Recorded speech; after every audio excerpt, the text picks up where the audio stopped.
Thanks for joining us. I'm Nathan Holtz with my friend and fellow commentator for Rogue Gaming, Al Wasserman. Just after the Ubisoft conference, they had a really exciting intro. I mean, who doesn't want to see a drum major panda like stomping through the theater, you know? All sorts of choreographed dancing and marching band, and that was insane. It was a way to open a conference. Yeah, for Just Dance 2019, yes, right?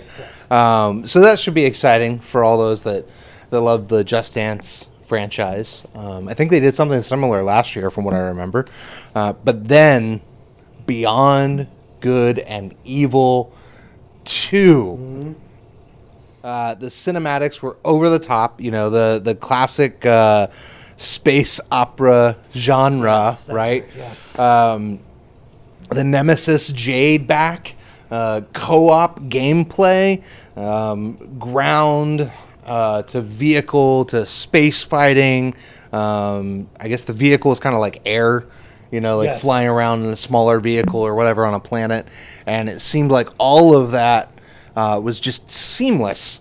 And then the real big surprise there was this collaboration with Joseph Gordon-Levitt's company, Hit Record, where they're going to allow fans and artists and creators to create content for the radio within the game, for the art within the game. I think that looks absolutely amazing. I'm actually really excited about that bit. People collaborating together to bring something into this universe and be able to see it. After that little bit of a refresher, what'd you think? Yeah, definitely helpful. So, you know, you've got all the crazy animal character, anthropomorphic monkey man and a pig, and looks awesome. And to your point, it looks enormous, space opera-y, almost Mass Effect-like in the way that they presented it, where you could go out and get in vehicles and do some of that stuff. The Hit Record, that's awesome. Think back to being able to do that for other games, for Fallout or things like that. Be able to get your work in those games would be amazing. Either to hear it on the Pip-Boy radio, or in this case on the radio in that game. The other nice thing that they didn't really mention on the press conference was that the creators are actually compensated for their time and for things that actually get into the game. So it's a nice way to kind of spread the wealth, if you will, and reward you for getting your stuff into the game. Obviously, there's going to have to be a humongous level of curation and review of that kind of stuff, because you're going to get a lot of weird stuff also that's going to try to squeak through some of those filters. But yeah, it looks pretty cool. Yeah, you mentioned Fallout. I would love to see it there. Whenever we get the next Grand Theft Auto game, I think that's another one that would be just the par for the course, right? For a collaboration like that. Yeah. So I'm really excited to see this. Then they showed a little bit of Rainbow Six Siege, or talked about it. I didn't know how big this game had become. 35 million players strong, huge community. New DLC, Operation Parabellum, right? With Italian operators. So this game, it's a PvP only game, similar in the vein to Counter-Strike, CSGO. So it's amazingly popular for a game that when it first came out didn't review real well, but they continue to support the game as Ubisoft does, continue to add a ton of new content, ton of new operators, and it really shows that they have a passion for this particular IP, which really helps kind of engage the community and continue to make a real strong showing with that IP. Yeah. We followed that up with Trials. Guy coming in on a dirt bike. This is a motocross kind of game. Looked like tons and tons of stunts in very difficult situations, wrecking balls flying at you, lots of explosions. I mean, it looked insane, and it really gave a lot of time to what I would call the fail culture, right? Yeah. They should have just put #EpicFail, as the subtitle for this game, as much as they showed of that. The physics look great. I want to play it. What do you think? Yeah, it shows the kind of sport blooper culture that we tend to have, where we laugh at other people's failure. Luckily, these aren't real people. These are video game motobikers who are getting impaled or flying into exploding gas cans, all sorts of crazy situations you would never find out, on a real motocross bike. But just for the sheer laugh factor of what we went through when we watched that video, that would be it's gonna be a great streaming game. I think it's gonna be one of those games that gets a lot of hits on Twitch and on Mixer, because just watching people just set up these jumps and completely just fail out is gonna be, it's gonna be hilarious. Agreed. We also saw a new Mario plus Rabbids Kingdom Battles Donkey Kong Adventure. That is one heck of a title. The longest title in E3 history. I will go on record to say that. I wonder if it's longer than that Pearl Jam song title. It might be. But anyways. Might be. It looked like it was going to be another tactics game in the same vein as the first Mario Rabbids game. It looked a lot of fun to me. Again, another reason to buy a Switch for me. What do you think? Yeah, did have that same kind of Mario Rabbids XCOM tactical game. Everything I've seen about that previous game, the Mario's game, was awesome. Looked like a lot of fun. Did look like there was some platforming though in this, where you could get up vertical, maybe do some different things vertically with the Donkey Kong. Again, it was a real fast trailer, had a lot going on in it. So hopefully, as we go more into this week, we'll see more about that, especially from Nintendo, and really kind of get an idea of what that game's going to be. They followed that up with something I think everybody was excited to see a little bit more of, which is Skull and Bones. Actually got to see what looked like some play in that game instead of just trailer. And to me, it looked a lot like Assassin's Creed's combat, ship combat that everybody loved from Black Flag. And they've just expanded that, made this pirate thing a lot more interesting. I personally, I don't know if I'm going to buy a game that's just that aspect from Assassin's Creed. But what about you? Yeah, you go back and you think about, like you said, Black Flag. That was some people's favorite part of that game, was sailing the seas and just destroying every ship that came in their path. So this looks a lot like that, as you said, just with those next gen graphics, that next gen ability to have water rolling off the bridge. The seas look more dangerous maybe than they ever have in this type of thing. Definitely leaning on that pedigree that they have from the Assassin's Creed game. So I might be in day one. I love boats. I love pirates. I love blowing stuff up. So I think this could be one of those games where you just kind of sit back, you play it, you enjoy it. Maybe your spouse or partner watches you and kind of directs you, hey, take out that ship, or maybe you should align with these folks. The interesting thing that I think we saw about that was it can get to PvE or PvP, depending on how you want to go about that. So, we have the ability to team up, and then maybe you get turned on during that combat, and all your stuff is stolen. So that's kind of the downside to that model, but I think it looks awesome. Yeah, I think if I could get like 2 or 3 friends to play with me, like piloting their own ships and coordinate and kind of play it in more of a co-op kind of fashion, even though it's that open world with lots of different players in it, I would definitely be a little bit more inclined to pick it up and give it a try. If I can get the friends to coordinate. Yeah. Have your own fleet. Right? Yeah. Maybe I need some new friends out there who like pirates. I'm sure there's lots of you. You'll have to look me up online. That's right. Look us up. And maybe we'll be able to play some Sea and Bones together when it finally comes out. After that, we saw the VR title from Elijah Woods. I forget the company that he's working with, but he's working in concert with another company to create this game, Transference. We saw some of it last year. Yeah. We saw more of it this year. Psychological thriller, looks creepy. Yeah. For sure. Will it make you play VR? Probably not. Not this title. Awesome on Ubisoft to bring in these celebrity kind of side deal companies. You had Joseph Gordon-Levitt. Now we have Elijah Wood. Would love to support The Hobbit. That we all know and love of Elijah.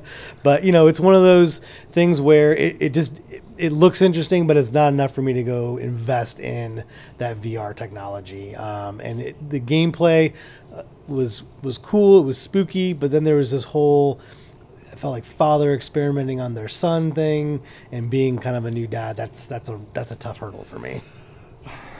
I feel you there. Also, being a new dad, it would be hard for me to play that kind of game. Then we moved to Starlink, Battle for Atlas. The space combat game looked super interesting. Dropped a big bomb in Star Fox, appearing as a Switch exclusive in this game. They even pulled out all the stops, had Miyamoto, gave him a prototype of the Star Fox ship and character for this toy-based. It's kind of like Toys to Life. Yeah, Toys to Life. Yep. Legos meets No Man's Sky or something. Yep. I don't know. It's a great example. But it was a really sweet moment with Miyamoto. What do you think about this Toys to Life movement? What do you think it's going to do here? Well, the other ones have all kind of gone away except for Skylanders. So it makes me wonder about the longevity of this, because the investment can be extremely high for these types of things. If you want to continue to evolve in the game, get new ships, get new parts, get new people, it's going to be, similar to the way that Disney Infinity was, where you're constantly having to go out and buy new expansion packs and your core demographic, kids in most cases for these types of games, aren't going to have the disposable income. So that goes on the parents to pay for. So I always worry about that kind of long-term playability of a game like this. But the Star Fox thing is awesome. I think they just put out that Star Fox 2 on the SNES Classic, which was an unfinished prototype of that game. So kind of following on the footsteps of maybe some Star Fox excitement. Maybe we'll see more from Nintendo on that. But yeah, the Miyamoto thing, it was cool to see him in the audience, but it was a little bit of a PR stunt too. I felt like you saw him for 30 seconds before they ushered him backstage. So, but still really cool. And adding that character to that universe gives it a little bit more flavor, I think. Yeah, definitely good for all the Switch and Nintendo fans out there. Switch. Yep. And I'll say, if the booster packs that have the ships and the weapons and stuff in them, if they're not like hidden boosters, or mystery boosters, and you know what you're buying, then I'd be a little bit more apt to try something like that, because I would prefer to know what I'm going to get in game personally. You don't need 50 generic blue pilots. Yeah, right. I don't want mythic rare characters showing up in mystery boxes. Now they followed that up with the For Honors franchise as kind of expansion to add samurais to the game, an expansion called Marching Fire. It looked fantastic. I haven't played For Honor. I've watched some gameplay. It looks like it's a lot of fun. This might get me involved. What do you think? Are you going to play? I might. The addition of the samurai, warriors gives a completely different dynamic. They have a different combat style than the kind of hack and slash of some of the ones that are kind of the base classes within that game. The 4v4 castle siege that they showed off in this thing too, where you get to team up with your friends and really just take a castle, right? And there's siege engines, and there's all sorts of really cool new gameplay that they're bringing into that. So it might be something to really explore again with a group of friends who are all kind of like-minded in their way of playing, because you don't want one person running off and costing everyone the battle, right? So, but it looks great. Yeah, fair enough. Also, we should mention Starter Edition of For Honor, free June 11th through the 18th to download, and they're adding that new mode, like you mentioned, Breach, very soon. That's supposed to be playable here on the show floor at E3, so maybe we'll get a chance to play with that and see what it's like. I'm certainly excited about it. Then they followed up with the Crew 2. I have not played the Crew franchise personally. I do enjoy racing games, usually very serious racing games like Gran Turismo. But what do you think of this one? It looks great, and on the heels of some of the other games not doing real well, those kind of more arcadey racers, Need for Speed, and some of the other ones that are out there, I think this gives a good counterbalance to the Forzas or the Gran Turismos, which are driving sims, right? This looks more fun. It brings in all the aspects of any type of racing you could think of. It's got air, sea, land, dirt bikes, ATVs, everything. I feel like there's a dynamic in this game that is not there in a lot of other racing games where you're just kind of stuck driving a car on a track. I might be in. I didn't play the first one either, but I was a huge Need for Speed fan. The last few games have really let me down, so maybe this is something to step into that and be able to kind of have that same kind of arcade racer feel to it. Yeah. Then we got to see the thing that everybody was waiting for and we knew was coming, Assassin's Creed Odyssey. Basically looks like Origins, but in Greece. I put probably 100 hours or more into Origins. I love the more RPG aspects that they've added to this franchise. I'm really excited for this, being the child or descendant of Leonidas, and being able to play either a male character or a female character. Choosing a character for the first time in the series is a big thing. I'm excited to see that. I'm glad that they're going that route. It opens up a world of possibilities, I think. What things are you looking forward to in this game? This is Sparta, right? You look at the gameplay, and one of the big moves that they do is you see the protagonist kicking a guy off a cliff. First thing I thought of was the movie, right? So I love that kind of Spartan-esque combat. Also, we saw kind of later in the trailer or the showcase, they have kind of big battles, right? Where it's kind of more of a dynasty warriors. Everyone's fighting everybody, and then the two, the boss versus you, kind of typical battle that sets up. Really great looking combat. It was very different than the other Assassin's Creeds, where we saw the female playing in the trailer, where she was bounding back and forth, she was rolling, she was dodging. It wasn't about strength; it was about agility. So hopefully there is that different dynamic gameplay. A little bit what they took from the British version of the Assassin's Creed entry, so where they each had kind of a different gameplay style. So hopefully we'll see more of that. But the tie to Leonidas is pretty cool. It kind of ties it back into history. We saw Socrates. I'm sure we're going to see some other folks as well in that game, just like we always do. So awesome. Yeah, I'm really interested to see what other characters from Greek lore and mythology. We saw a little bit of a hint of maybe a Minotaur boss that you face at some point, which seems really exciting to me. The whole idea you create your own Odyssey. So it definitely will be an epic adventure. I can't wait to play it. I'm actually happy too that unlike a lot of the other games that we've seen, there was not as much brutality, like in the visceral, like graphic sense. Obviously, Assassin's Creed, there's a lot of fighting, but I like that it's not going to be high end gore or anything. So maybe it's a little bit more approachable to the general audience. More family friendly. Yeah, slightly, slightly more family friendly. But that's something I'm glad that they're sticking with. I saw all these things that I was like, I want to climb it, right? And I could probably talk for like a half hour just about Assassin's Creed.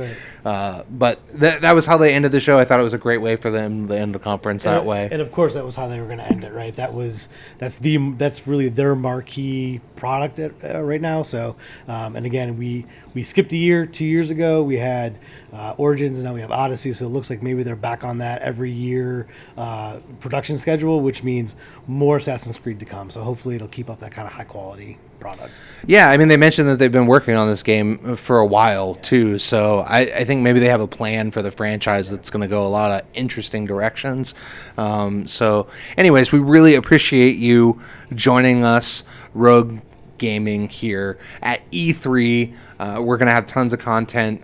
There's lots of events that we have going on, so please look for us online. You can find us virtually everywhere that you can find video content. So thank you. Live long and prosper.